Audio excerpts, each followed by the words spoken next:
గమనాన్ని మనం ఆస్వాదించాలి, మన గమ్యాన్ని కాదు. రైట్.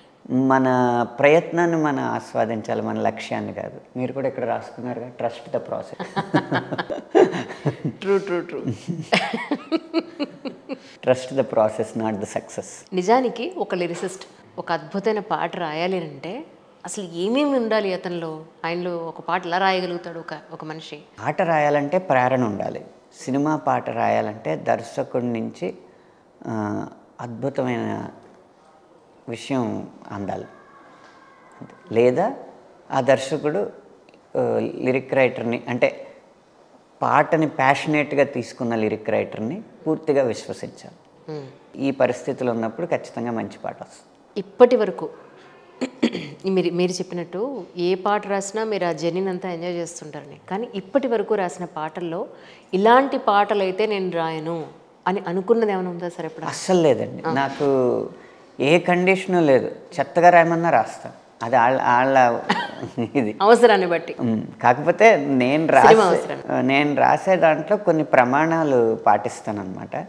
ఆ ప్రమాణాలు నేను నా ప్రొఫెషనల్ సీక్రెట్గా కూడా ఉంచదలుచుకోలేదు. తర్వాత తరానికి ఉపయోగపడుతుంది, నా సమకాలీన తరానికి కూడా ఉపయోగపడుతుందని రెండు నా పాటలో అది జానపద శైలి అయితే తప్పితే వ్యావహారిక శైలిలో ఉన్న ఏ పాట దీర్ఘం హ్రస్వంగా, హ్రస్వం దీర్ఘంగా వినపడకుండా జాగ్రత్త తీసుకుంటాను. అంటే పదాల లెక్క అలా లెక్కగట్టే దాంట్లో పదాలు వేస్తాను.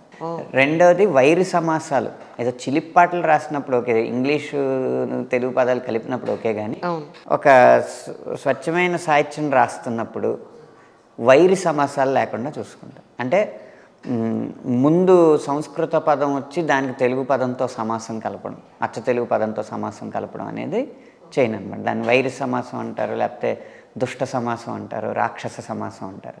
అది లేకుండా చూసుకుంటా.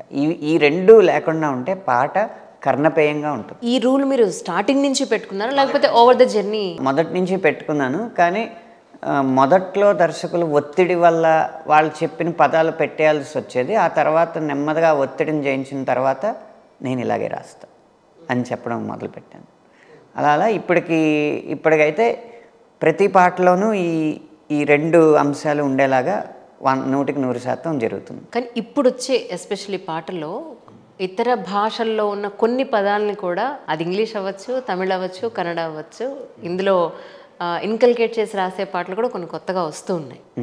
ఇలా రాసేటప్పుడు మీ పాయింట్ ఆఫ్ వ్యూలో ఇది ఇక్కడ కరెక్ట్ కాదేమో అని అనిపించింది మీరు ఎప్పుడైనా ఫీల్ అయిన పాయింట్ ఉందా ఎప్పుడైనా? అంటే ఇప్పుడు మీరు మాట్లాడారు కదా, ఇప్పుడు వచ్చే ఎస్పెషల్లీ ఇప్పటి పాటల్లో ఇన్కల్కేట్ ఇలా కొన్ని ఇంగ్లీష్ పదాలు వాడారు.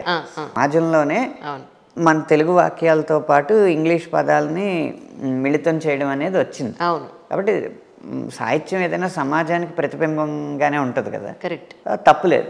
కాకపోతే కొన్ని నమ్మకాలు, విశ్వాసాలు, నిర్వచనాలు ఉన్నాయి నా దగ్గర.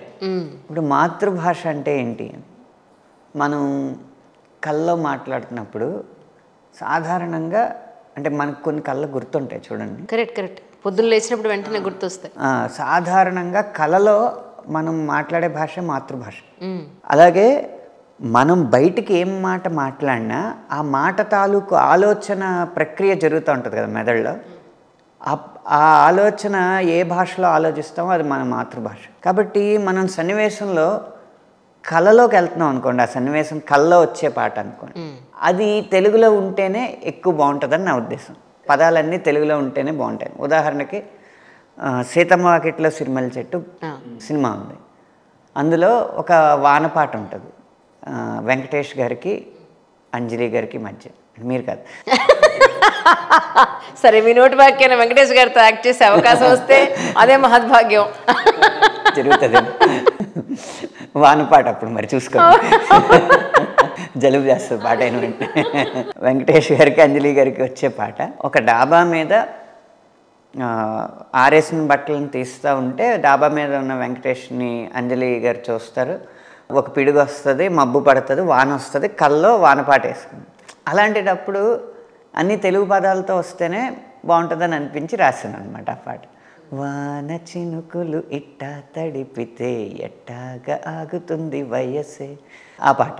అదే మీకు ఏదైనా కాలేజ్లో జరుగుతుందనుకోండి, జరుగుతున్న సన్నివేశంలోనే ఇద్దరు ఒకరికొకరు మాట్లాడుతున్నట్టు పాడుతున్నారు అనుకోండి, అప్పుడు ఇంగ్లీష్లో వేయచ్చు అనమాట. అలా లైవ్ ఉన్న పాటలు ఇంగ్లీష్ వేసిన తప్పులేదు సందర్భాన్ని బట్టి. కళల్లోకి వెళ్ళే పాటల్లో తెలుగు ఉంటే ఎక్కువ దానికి నాణ్యత ఉంటుందని నా అభిప్రాయం. ఎస్పెషలీ డబ్బింగ్ మూవీలు, డబ్బింగ్ పాటలు ఇతర భాషల్లోనూ మన తెలుగులో రాసేటప్పుడు ఇంతకు ముందు ఎక్కడ ఐ థింక్ ఒక 10-15 ఏళ్ల క్రితం ఉండే యాక్సెంట్ కానీ ఆ పదాలు కానీ ఆ మ్యూజిక్ కానీ చాలా కొంచెం వేడిగా అనిపించేవి అప్పట్లో. ఇప్పుడు నిజంగా డబ్బింగ్ పాటలు, డబ్బింగ్ సినిమాలు చేసేటప్పుడు చాలా అందంగా హృదయంగా వస్తున్నాయి ఇప్పుడు పాటలు. అంటే డిఫరెన్స్ ఎక్కడ వచ్చిందంటారు సార్? మొహమాటం లేకుండా 2-3 పాయింట్స్ చెప్పాలండి. Please sir. డబ్బింగ్ సినిమాలు అంటే ఇతర భాషల్లో దర్శకుల అభిరుచి చాలా బాగుంటుంది, అందుకని మంచి ట్యూన్స్ తీసుకుంటున్నారు వాళ్ళు. ఇక్కడ పెద్ద డైరెక్టర్లతో మొదలుపెట్టి చిన్న డైరెక్టర్ల వరకు ట్యూన్లు తీసుకునే ప్రక్రియ మాత్రం వాళ్ళు చాలా వెనకబడి ఉన్నారండి. మన తెలుగులో చూస్తున్నాం కదా. రాగాల భాషలో చెప్పాలంటే ఆ నటభైరవి చుట్టే తిరుగుతున్నారు, లేదా మోహన శంకరాభరణం. ఈ 3 రాగాలు దాటి వెళ్ళట్లేదు. ఎప్పుడైనా ఫోక్లో మధ్యమవత వస్తుందంటే, అంటే 4 రాగాలు దాటి తెలుగు సినిమా పాట వెళ్ళట్లేదు. అలాంటప్పుడు రాసే రచయితకి ఎక్కడి నుంచి స్ఫూర్తి వస్తుంది? అయితే ముందు రాయించాలి. ఇప్పుడు సంగీత దర్శకులు అది ఎంచుకోవట్లేదు. బాణీ రాసిన సాహిత్యానికి బాణీ కట్టడం అనేది ఎంచుకోవట్లేదు. వాళ్ళు ట్యూన్ ఇస్తేనే దానికి తగ్గట్టుగా మనం రాస్తున్నాం. ఆ ఇచ్చేటప్పుడైనా విన్న ట్యూన్ లాగానే ఉంటే అది కొత్త పదం వేసినప్పుడు కొత్త పాటలా అనిపించవచ్చు.